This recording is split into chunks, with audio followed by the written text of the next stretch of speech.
Hello বন্ধুরা, আশা করি সবাই ভালো আছেন। আমিও ভালো আছি। বন্ধুরা, দেখতে পাচ্ছেন মাছের ঝোল। কথায় বলে মাছে ভাতে বাঙালি, মাছ ছাড়া বাঙালির একদিনও চলে না। যেহেতু আমরা মাছ খেতে ভালোবাসি, তাই মাছ দিয়ে বিভিন্ন রকমের রেসিপি তৈরি করেও খেয়ে থাকি। আপনারা দেখতে পাচ্ছেন মাছের ঝোল, এটি বল মাছের ঝোল। গরম ভাতের সাথে এই মাছের ঝোল খেতে অত্যন্ত সুস্বাদু হয়ে থাকে। চলুন তাহলে দেখে নেই কিভাবে করে বাড়িতে আমি এই বল মাছের ঝোল তৈরি করেছি। প্রথমে আমি একটি বল মাছ নিয়েছি। এই বল মাছ এবার সুন্দর করে পরিষ্কার করে নেব। বল মাছের গায়ে যেহেতু একটু কালো কালো ভাব থাকে, তাই আমরা এই শক্ত মাজনি দিয়ে যদি আলতোভাবে ঘষা দেই, তাহলে উপরের এই কালো ভাবটা কিন্তু চলে যাবে। এভাবে করে সুন্দর করে ঘষা দিয়ে উপরের যে কালো ভাব রয়েছে সেটি সুন্দর করে পরিষ্কার করে নেব। এর ফলে মাছটি কিন্তু একেবারে সাদা হয়ে যাবে। এভাবে করে সুন্দর করে আমরা মাছটি পরিষ্কার করে নেব। মাছটি পরিষ্কার করে সুন্দর করে ধুয়ে নিয়ে এবার মাছটি কেটে নিয়েছি। এভাবে করে আমি খুব বেশি বড় না আবার ছোট না, মিডিয়াম সাইজ করে মাছগুলো কেটে নিয়েছি। এই মাছের মধ্যে এবার দিয়ে দেবো মশলা, দিয়ে দেবো অর্ধেক চা চামচ পরিমাণ লবণ, দিয়ে দেবো মরিচের গুঁড়া অর্ধেক চা চামচ পরিমাণ এবং দিয়ে দেবো অল্প পরিমাণে হলুদের গুঁড়া। এবার এই মশলাগুলো মাছের সঙ্গে খুব সুন্দর করে মাখিয়ে 15 মিনিটের জন্য রেখে দেবো। এই সময়ের মধ্যে আমরা সবজি কেটে নেব। আমি এখানে 4টি মিডিয়াম সাইজের পেঁয়াজ, 2টি টমেটো, কিছু ধনিয়া পাতা, 2টি শুকনা মরিচ, 6-7 কোয়া রসুন এবং 2টি কাঁচামরিচ নিয়েছি। এবার এই সকল উপকরণ খুব সুন্দর করে কুচি করে নেব।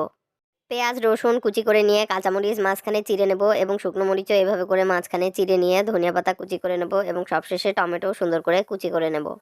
এবার আমরা একটি ছোট বোলের মধ্যে মাছের জন্য অন্যান্য মশলা রেডি করে নেব। দিয়ে দেবো হাফ চা চামচ পরিমাণ আদা বাটা, লবণ দিয়ে দেবো 1.5 টেবিল চামচ পরিমাণ, হাফ চা চামচ হলুদের গুঁড়া, জিরার গুঁড়া দিয়ে দেবো হাফ চা চামচ, শুকনো মরিচের গুঁড়া দিয়ে দেবো হাফ চা চামচ, অল্প একটু ধনিয়ার গুঁড়া দিয়ে দেবো, চিড়ে নেওয়া কাঁচামরিচ এবং শুকনো মরিচ এই মশলার ভেতর দিয়ে দেবো, কুচানো রসুন দিয়ে দেবো 1.5 টেবিল চামচ পরিমাণ।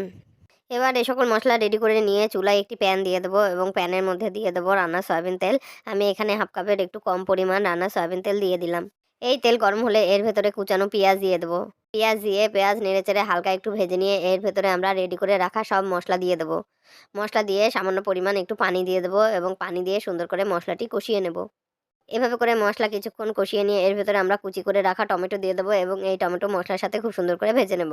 টমেটো মশলার সঙ্গে মাখিয়ে খুব সুন্দর করে একটু কষিয়ে নিয়ে এর ভেতরে আমরা মাখিয়ে রাখা মাছগুলো দিয়ে দেবো এবং সবগুলো মাছ দিয়ে মাছ এই মশলার সঙ্গে সুন্দর করে কষিয়ে নেব। মাছ এক পাশ কষানো হলে উল্টে দিয়ে অপর পাশও আমরা সুন্দর করে এই মশলার সঙ্গে মাখিয়ে কষিয়ে নেব।